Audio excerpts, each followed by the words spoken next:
Hola, compañeras y compañeros, antes de empezar el vídeo quería darles la recomendación de que se cuiden con respecto al tema de coronavirus, cuídense y cuiden de sus familias.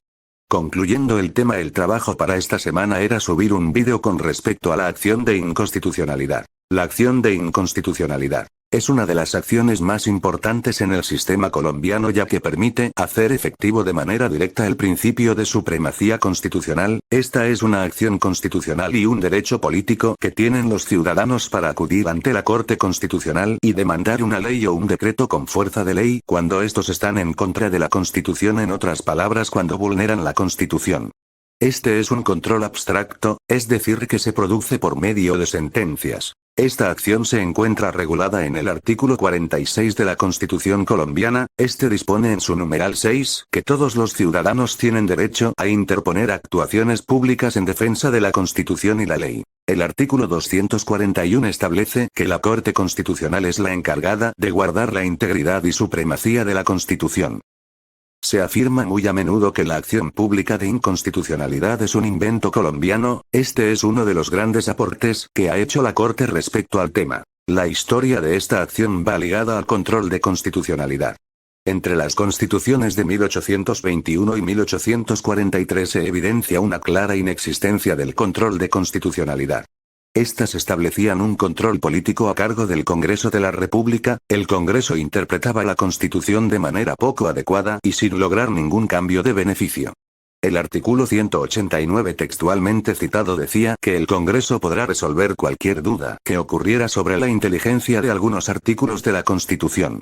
Esto fue adoptado por la Constitución de 1830, 1832 y finalmente por la de 1843. En la Constitución de 1853 se establece el control jurídico constitucional en Colombia. La competencia para llevarlo a cabo fue dada a la Corte Suprema de Justicia. Esta Constitución en su artículo 42 regulaba este tema. Esto aseguraba que los controles jurídicos fuesen compatibles con el modelo económico que se quería instaurar. En 1863 se dio un gran avance al facultar a cualquier ciudadano de solicitar la suspensión de los actos legislativos de cualquier estado que fuesen contrarios a la Constitución federal. En esto resalto que cuando se habla de estado se refiere a que para ese tiempo el nombre del país era Estados Unidos de Colombia. El artículo establecía que correspondía a la Corte Suprema suspender, por unanimidad de votos, a pedimento del Procurador General o de cualquier ciudadano, la ejecución de los actos legislativos de las asambleas de los estados, si eran contrarios a la Constitución o a las leyes de la Unión. El caso debía ser dado al Senado para que éste decida definitivamente sobre la validez o nulidad de dichos actos.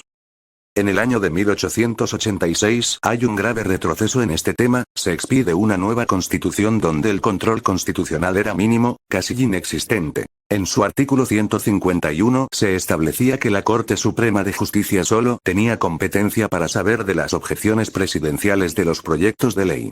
En 1910 se restablecen medidas para asegurar el control de inconstitucionalidad. El presidente para esa fecha era Carlos Eugenio Restrepo, quien emprendió una serie de reformas para la modernización del Estado. Por medio del Acto Legislativo 3 de 1910, se restablece la acción pública de inconstitucionalidad como control posterior de las leyes expedidas por el Congreso y los decretos presidenciales. En 1962 el general Rojas Pinillas en el decreto 1762 de 1956 establece que la Corte Suprema de Justicia tendría sala de negocios constitucionales, conformada por 8 magistrados quienes decidirían en los asuntos de constitucionalidad sin necesidad de llevarlo a la sala plena.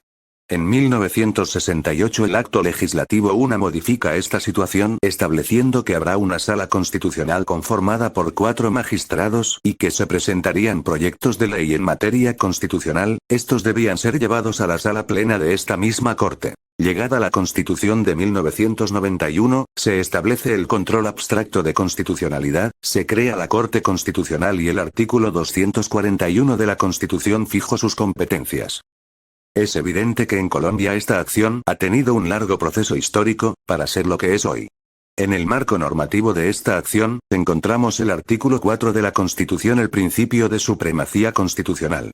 En el artículo 40 encontramos el derecho a participar en el ejercicio del control político. Esta establece que se podrá interponer acciones públicas en defensa de la Constitución. Esta acción fue dispuesta por el Decreto 2067 de 1991, esta establece su trámite. Cuando esta acción esté radicada se someterá a un estudio para determinar si es admisible o no. Cuando se presenta esta acción, se deberá acudir ante cualquier notaría, despacho judicial o ante la misma Corte Constitucional. Allí deberá exhibir el documento de identificación para dar a conocer su ciudadanía colombiana. Debe presentar por escrito la demanda o acción de inconstitucionalidad. Este deberá contar con la siguiente información: las normas acusadas como inconstitucionales, su transcripción por cualquier medio o un ejemplar de la publicación oficial de las mismas, las normas constitucionales que se consideren vulneradas, las razones por las cuales dichos textos se estiman violados. En caso de ser necesario, se deberá señalar el trámite impuesto por la Constitución para la expedición del acto demandado y la forma en que fue quebrantado, la razón por la cual la Corte Constitucional es competente para conocer de la demanda.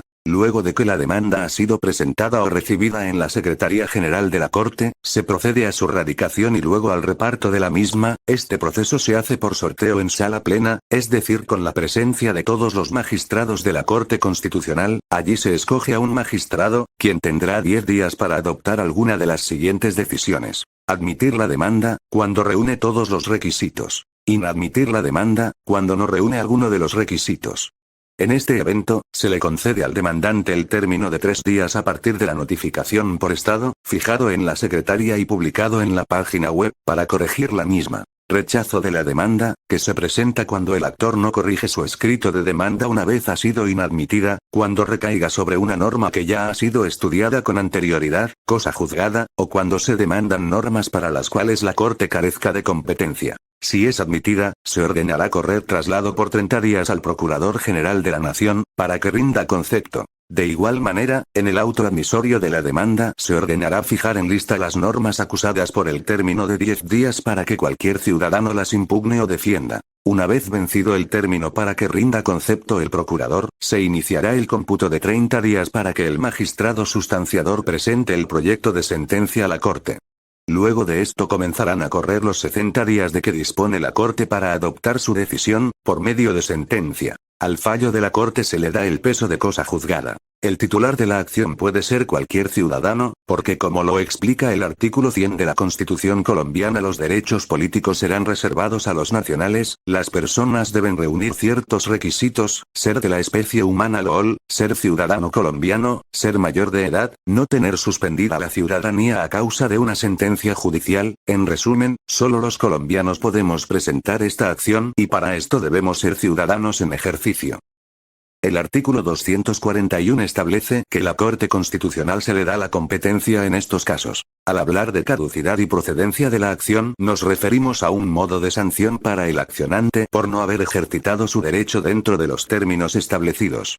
Este deberá esperar su caducidad en el término de 1 año. La finalidad de la acción es la defensa e integridad de la Constitución. Hay 3 formas de reformar la Constitución. Estos son: por trámite por parte del Congreso de la República, es claro que se aplica bajo ciertas reglas y procedimientos establecidos en el artículo 375 de la Constitución. Por vía de referendo, artículos 377 y 378 de la Constitución, en este se encuentra la participación ciudadana. Y por último, la reforma por vía de asamblea constituyente, artículo 157. Para hablar sobre las leyes en Colombia, tenemos que mencionar la Ley 5 de 1992, que es el reglamento del Senado para expedir leyes. Respecto a los decretos, tendríamos que hablar de los artículos 150, que le otorga al Congreso la competencia para revestir al presidente hasta por 6 meses de facultades extraordinarias y de este modo expedir normas con fuerza de ley, pero existen limitaciones como, por ejemplo, no puede expedir códigos ni decretar impuestos. Otro artículo, el 341 de la Constitución, que nos habla de las facultades del Plan Nacional de Desarrollo. La sentencia de la acción de inconstitucionalidad está regulada por varias leyes. Ejemplo, el artículo 323 del Código de Procedimiento Civil dispone que los efectos de la sentencia comenzarán a regir dentro de los 3 días hábiles después de notificada la sentencia. Sin embargo, el término puede variar dependiendo del caso. El artículo 45 de la Ley 270 de 1996 dispone que los fallos de la Corte Constitucional tienen efecto hacia futuro. Este video fue realizado por Camilo Andrés Solórzano, Juan Camilo Enaoli Ébano y Víctor Camilo Aldana Delgado, estudiantes